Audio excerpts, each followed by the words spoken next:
Hello riders, hello, how are you? And welcome to my channel. This is Lady Vasori, and let's get ready for the ride. Y'all don't forget to subscribe, like, comment, and share. Hey now, welcome on in everybody. So today we ain't just talking history, we're talking about inheritance. And Hoodoo was born in the belly of slavery. It was. It's not imported. It's never. It was never given to us. It's not a trendy magic either. It's ours. Rooted in the pain, I would say the power and the prayer of black folk who ain't have nothing but spirit and survival on their side. Okay? They worked that root with their hands. They called down the power with their voices and used what they had: bones, herbs, psalms, and grit, spiritual grit. And yes, the real root workers, the ones who birthed and shaped this tradition, they were melanated, all different skin tones. So some folks came along later and tried to write about it, tried to package it up, or say they were here to preserve it. But let's be very clear. They didn't birth it, and they sure ain't the reason why it still lives. We are. And today, we're going to speak on one of ours. We got our cup. Y'all get your teas out, your coffees out. A woman who ain't need no storefront. A woman who read folks before they even got on her porch.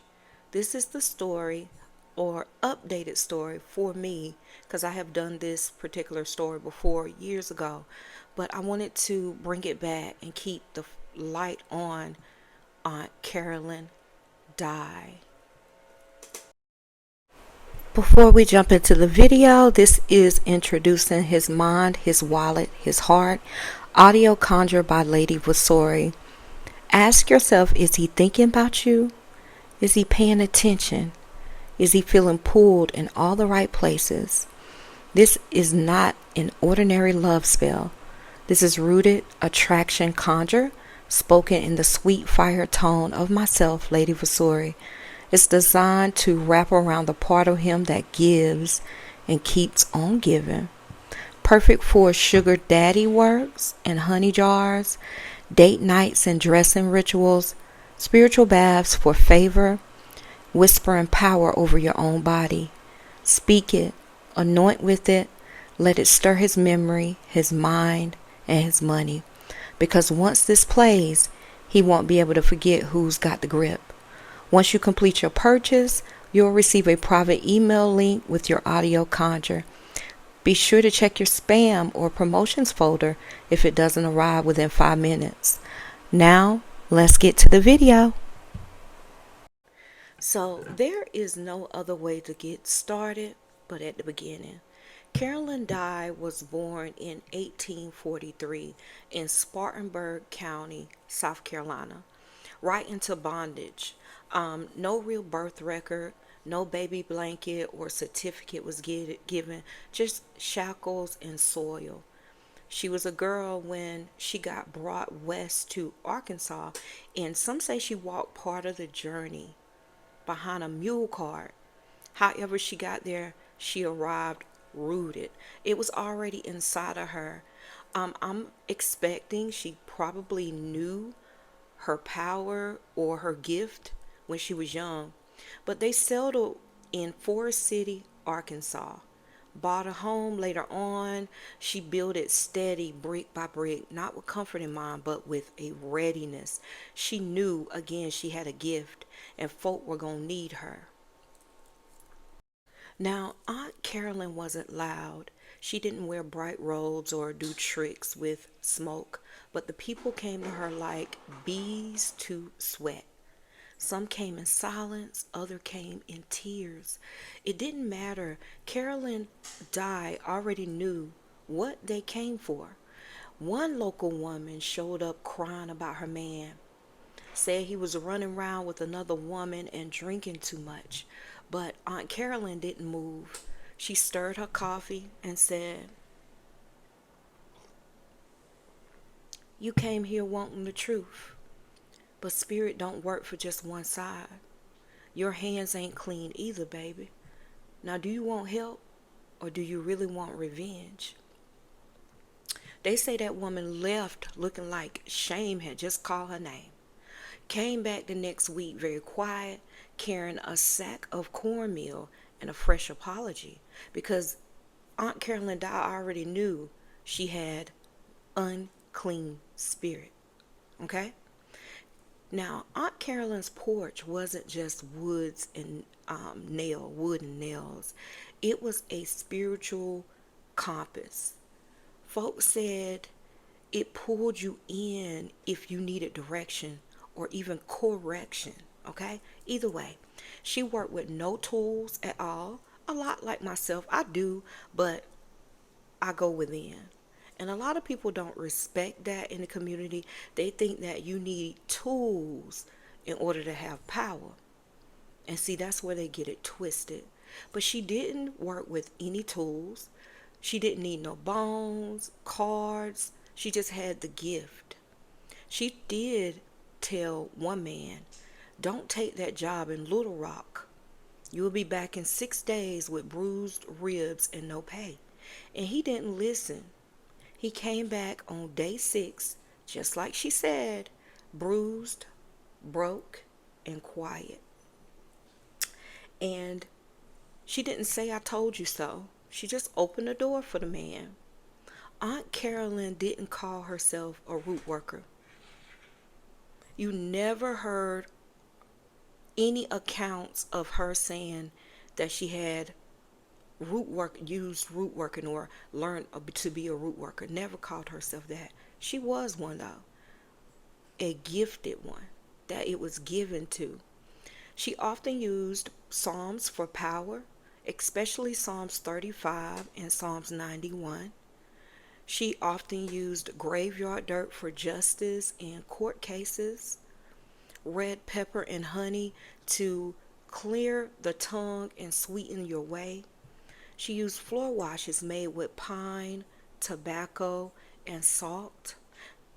And she also did a lot of mirror works so strong it brought people back across from the States. One mother, they say, came crying to her saying that her daughter had run off to Memphis with a no good man. Aunt Carolyn handed her a mirror wrapped in red and said, don't speak into it. Don't touch it after dark and let it sit by the door and call her back. 3 days later, they say that girl came back barefoot and sobbing. She said she felt something pulling her back home. That's mirror work done right. Okay? So, we heard a story about chickens and lawyers. YT folk came through the back gate. They came to Aunt Carolyn. And one local YT attorney had a case that was falling apart. It was falling apart in before him. You know, he wasn't winning. Nothing was going right. And they said he crept to Carolyn's in the middle of the night with his hat in his hand. She opened the door, but she didn't blink. Told him what to wear to court, what psalm to mutter under his breath, and which pocket to keep his tobacco in. Now, they say he tried to pay in cash, and she said, bring me 3 live hens and don't ask no questions. He did, and he won. And every month for years, his wife left a basket of greens and biscuits on Carolyn's porch. No note, just gratitude. Also, another story for you for Aunt Carolyn died was another man, but this was a black sharecropper. Couldn't hold on to money at all. Every time he got his hands on money, it just liquefied. And it said that every time he saved $1, it totally disappeared as well.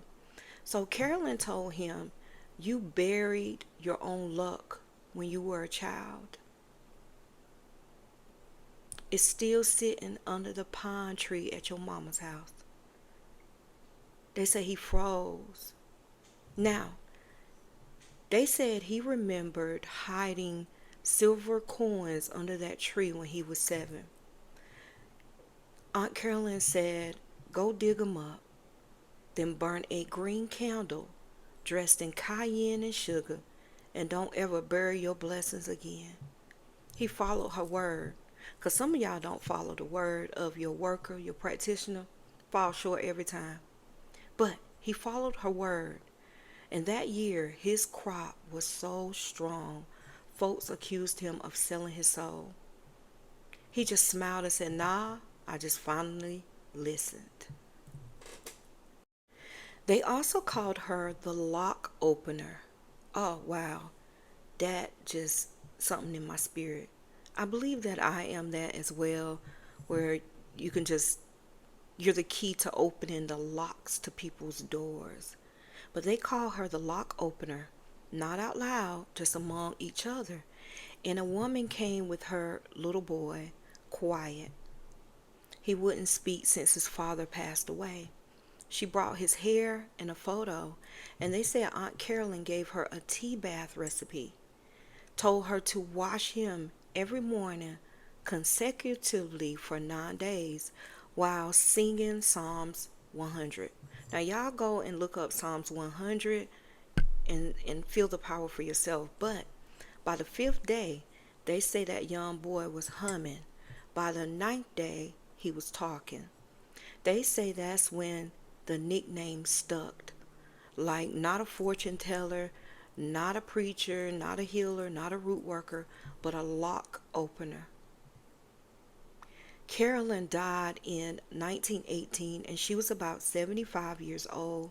She passed away peacefully in her own home. They gave her no fanfare, no headlines, but Forest City went quiet for an entire day for Aunt Carolyn. They buried her with the same silence she lived by. But silence ain't never about absence. People still leave flowers at her grave. They still pray her name over candles and court documents. They still feel her whisper when the air shifts. Because some folks don't pass away, they just change form. Okay? Aunt Carolyn didn't have followers. Nope. She had folks who needed the truth. She wasn't loud, a lot like me. She had a quiet power about her. But she was very effective. She reminds us that you don't need approval to do what Spirit told you to do. Nobody's approval. You don't need a title to carry authority. And if your gift got weight, you don't have to water it down. That's for the people in the back that doubt me. Aunt Carolyn tells us how and now, firmly, stop looking for permission. You are already born marked. Now move like it. Move like it. If her story stirred something in you, if you know you've got a gift that won't let you rest, then you already know why I tell these stories. Because the root ain't just in history, it's in us. It's in us. All right? Y'all come on and learn more. Make sure you like, subscribe, share, and follow my channel. It will be greatly appreciated. Visionsbyvasori.com. You'll find the oils, the candles, the conjure, all blessed works and rituals I do with respect for this tradition. And if you want to go a little deeper, join my Patreon where we break down all this and then some. Okay? I am Lady Vasori, the ritual lady of the South. And if you love Aunt Carolyn Die, and if you like to hear more from us on different hoodooists and conjure, just don't forget to subscribe and support.